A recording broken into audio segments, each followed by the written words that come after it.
about this subject. Just try and hold up the camera incredibly gently. Do you want to hold it? Yeah, it's fine. So, I'll just pop that down in front of you. So this is a tortoise shell decorated with a series of ostrich eggshell beads, and inside there's this tiny little kind of fur puff. And when we looked at this object before, you'd spoken a lot about the way in which this would have been used, and we thought you could sort of give us a sort of an introduction to this beautiful object. Yeah, the labeling said it's from Namibia, from the Nanai Conservancy. So I think this is really close to my area and to people that I live with. So this is actually quite an important holder as well, like a container, like a purse or something. So in here, what they do is they put in a powder called tar, or any kind of powder that they would like to put in here. And then what they do is the tar that's put in there helps with especially when it comes to women, it helps with the smell of, like, if you're breastfeeding, you know, that kind of scent that you have, kind of like try to make it a bit very kind of scented and kind of like almost cleansing. Yeah. I think you were kind of saying. Yeah. So and one of the important thing also is that, you know, decoration is also personal, like how you want it to look, and then just having your personal touch on the. This is really delicate. Every time I pick it up, I'm like, like, yeah. So it's also having a very beautiful color designs on it as well. So basically, this ostrich.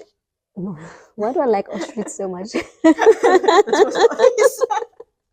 Like the tortoise shell is. It's a container, and tortoises are also food as well, meat, and it's also a sign of good luck as well. And you were saying that sometimes tortoises, if you sort of come across one, it's quite fortuitous to to see a tortoise. Yeah. So it's rare to see them, but then if you see them, like, that means that things will go well with you.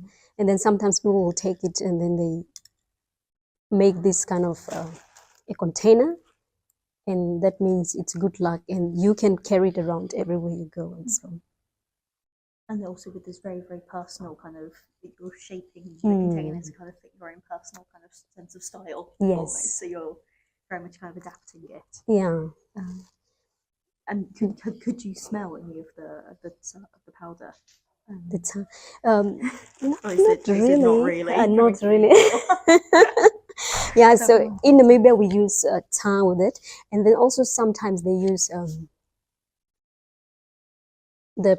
we call it it's a kiat tree, and they use the bark that is red, and then they pound it into powder as well, and then they also put it in here. So they're also using that for sun protection and for skin care as well, to the face. So like in this container you can put whatever you want that is useful to you. So it's not necessarily a woman with a child who's using it. It might be someone who is looking to kind of take the sun. So there's lots of uses.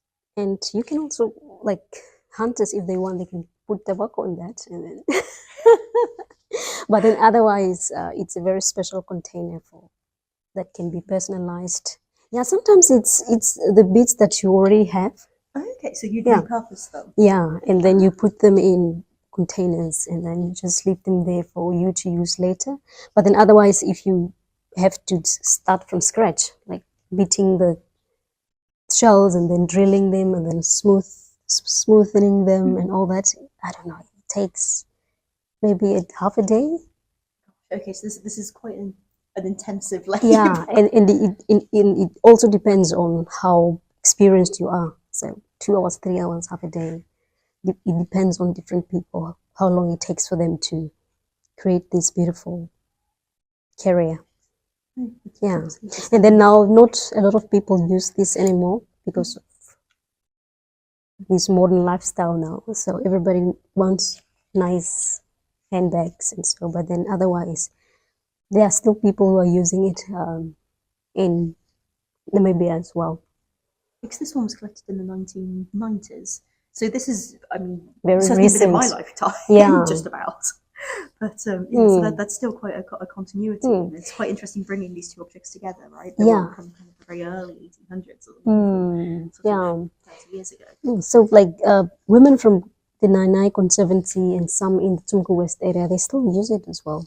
But I don't know about other areas, but I'm sure that elderly women still use this as well. So from Namibia, we use a lot of tar and then kiat tree bark powder. And then in South Africa, they use more buchu than tar. So depending on different areas, what kind of